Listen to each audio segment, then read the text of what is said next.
Ariel Helwani in Stockholm, Sweden, alongside Dan Henderson, who meets Gegard Mousasi this Saturday night at UFC on Fox 14. Dan, thank you for the time. Looking forward to this fight very much. Of course, you're dropping down to 185. You haven't been there for quite some time. How are you feeling? How's the weight cut? The weight cut's been good. You know, I got on a pretty good diet program and got my meals delivered to me and from a local restaurant.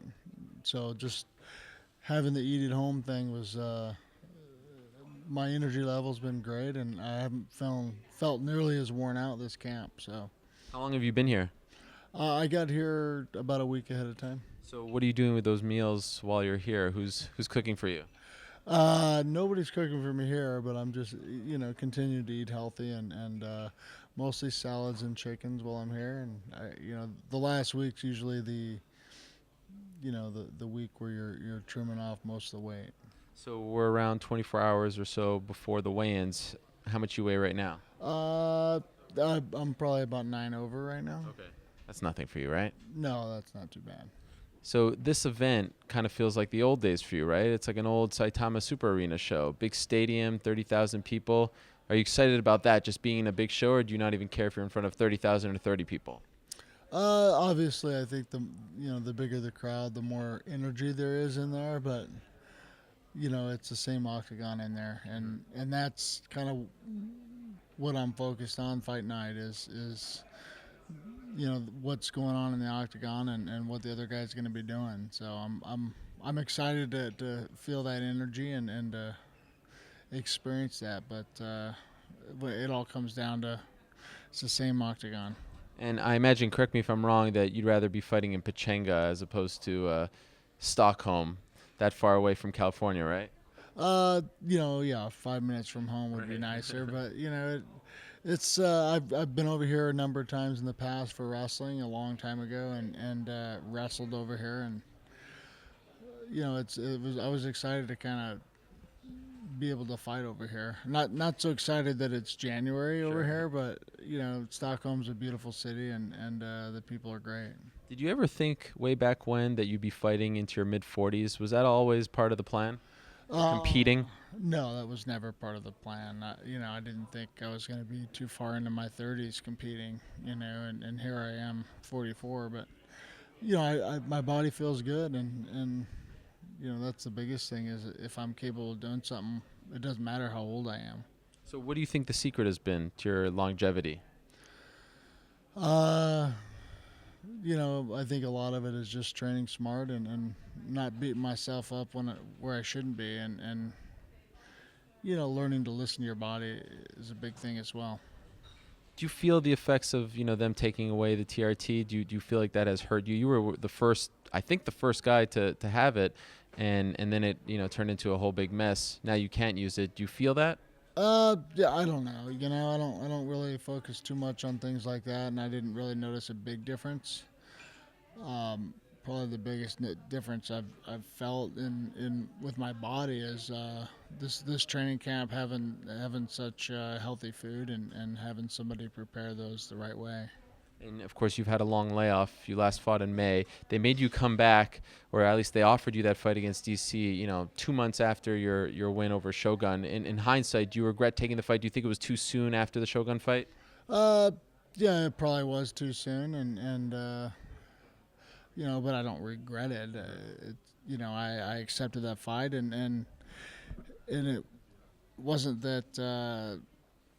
Something happened in that fight that I wasn't expecting. I knew he was going to fight me the way he did, and he just kind of was able to take me down. And I didn't stop it, and I couldn't get up. With his size and his wrestling, So those were two things that I needed to overcome, and I didn't.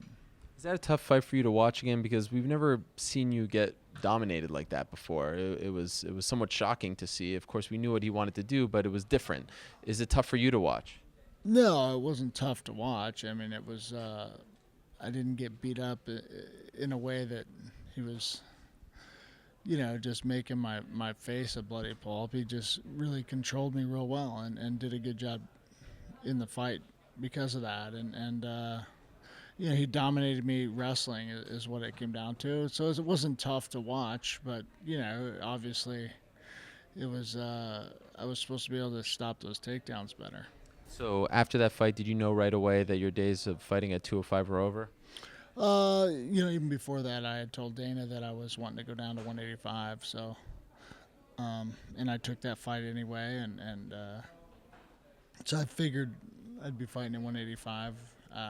Obviously, I was still open to fighting at light heavy also, whatever they wanted to do. But they came with me, about Gegard, and I said sure.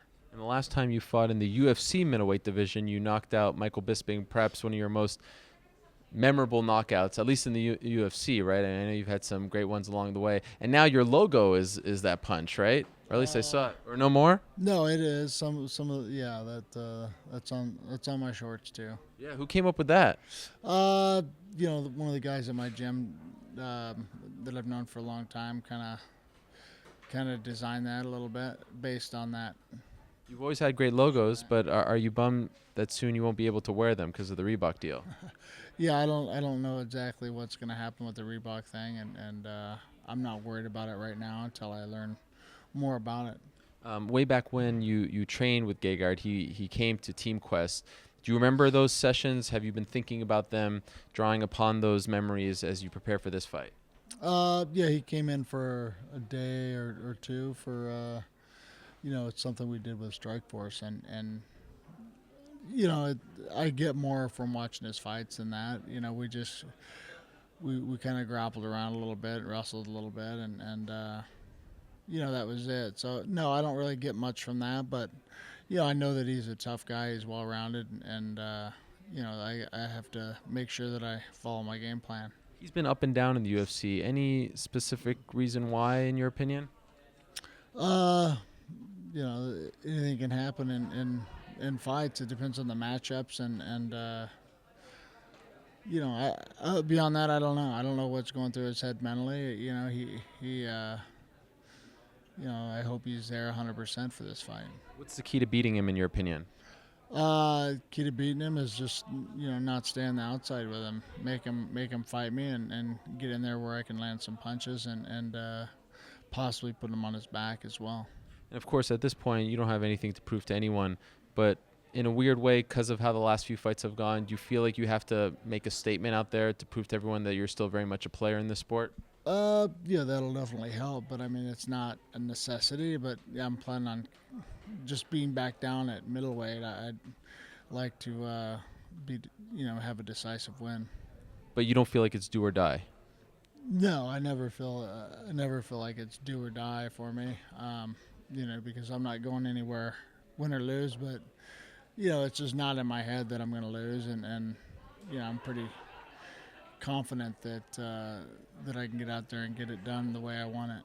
Final thing, I know Luke Rockhold came to help you prepare for this fight. I saw some pictures of him with a blonde wig on, hanging out with your daughters. I mean, what's going on? Is he helping you train, or is he just playing around with the kids? I mean, he's such a good-looking guy. It's almost impossible not to draw him into that. But has he actually been beneficial to you in this camp?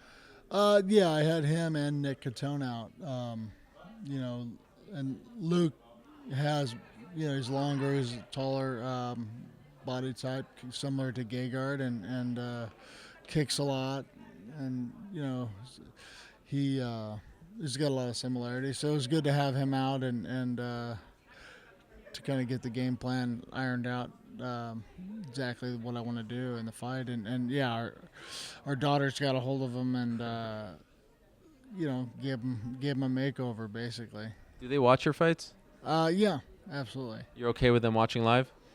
Yeah, they watch on TV. Yeah. So it's they enjoy it. They don't feel weird about seeing Daddy in a fight? No, I mean I haven't really. Well, it hasn't looked like I've been beat up too bad. Sure. So that's always helpful when my face doesn't look too bad. Right.